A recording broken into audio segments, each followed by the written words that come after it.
নাগাদ আমরা তিনজন, আপু, আমি, আমাদের আরেকটা ফ্রেন্ড ছিল, আমরা তিনজন ঠিক আমাদের অপোজিট সাইড, এই নতুন কলোনিটা, এটার ডান পাশে যে পুকুর পাড়টা আছে ঠিক বা সাইডটাতে আমরা বসি। ওখানে শুধু আমরা তিনজন না, মানে আমরা সারাদিনই হসপিটালে ছিলাম তিনজন, অনেক দৌড়াদৌড়ি যায় আমাদের উপর দিয়ে। তারপরে ভাবলাম যে আপুদের ক্ষুধা লেগেছে, বললো যে একটু কিছু কিনে নিই, ওখানে বসে একটু খাই বা করেই চলে আসবো, আমাদেরও কাজ আছে আবার বিকালে। তো আমরা বসি, 5 মিনিটও হয়নি, আশেপাশে অনেক লোকজনই ছিল। আমাদের ডান সাইডে 8-10 জন ছেলেপেলে ছিল, ওনারা পরীক্ষার্থী, পরে জানতে পারলাম। এই সাইডেও অনেক আঙ্কেল বয়সী বা বাবা মা বয়সী অনেকেই ছিল, ভরাই ছিল লোকজনে।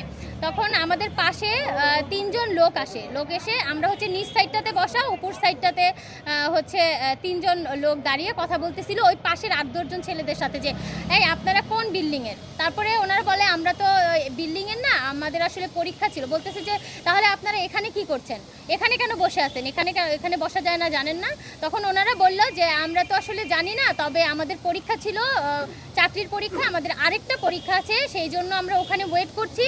এবং একটি ছেলে বলল, স্যার আমার তো এখানে ইডেন কলেজের এক টিচার আমার আন্টি হয়, আন্টি বললো তোমরা ওখানে ওয়েট করো, পরীক্ষাটা দিয়ে আমার সাথে দেখা করে যেও, সমস্যা নেই, বসো।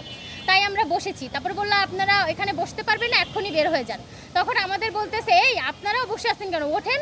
তারপরে আমি সাথে সাথেই বললাম যে আমরা এখনই বের হয়ে যাচ্ছি, আমাদের 5 মিনিটও হয় নাই বসছি, যদিও আমরা এখানে বসবো না, আপু অলরেডি উঠে গেছে আমরা যাওয়ার জায়গায়। কিন্তু আমাদের সাথে আরেকজন যে ফ্রেন্ড ছিল, ও আবার ক্ষুধা লেগেছে বেশি, আপু খায়নি, আপুর বিরিয়ানির প্যাকেট এখনও সাথে, মানে ওই ছেলেটা খাচ্ছিল আমাদের ফ্রেন্ডটা। তখন বললো যে খাওয়াটা শেষ, আমি প্যাকেটটা করেই আমি উঠে যাচ্ছি।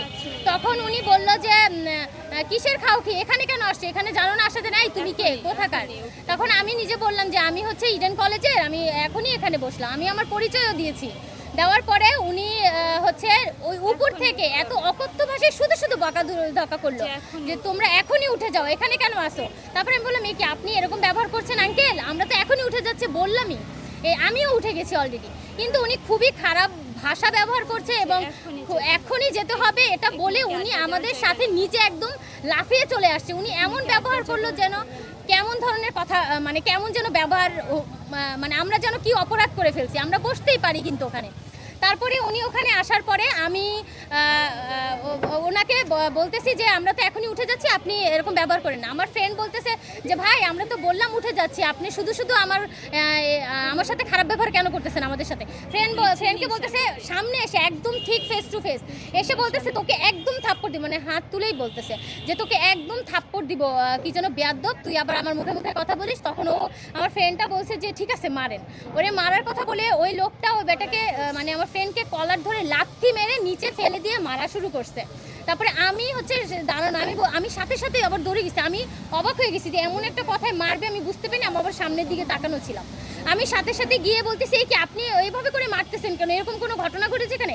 উনি আমাকে এরকম করে ঠিক এই জায়গায় এরকম করে ধরে লাথি মেরে, 2টা সিঁড়ি উঁচু, আপনারা গিয়ে দেখতে পারবেন, সিঁড়ির নিচে আমাকে ফেলে দিছে।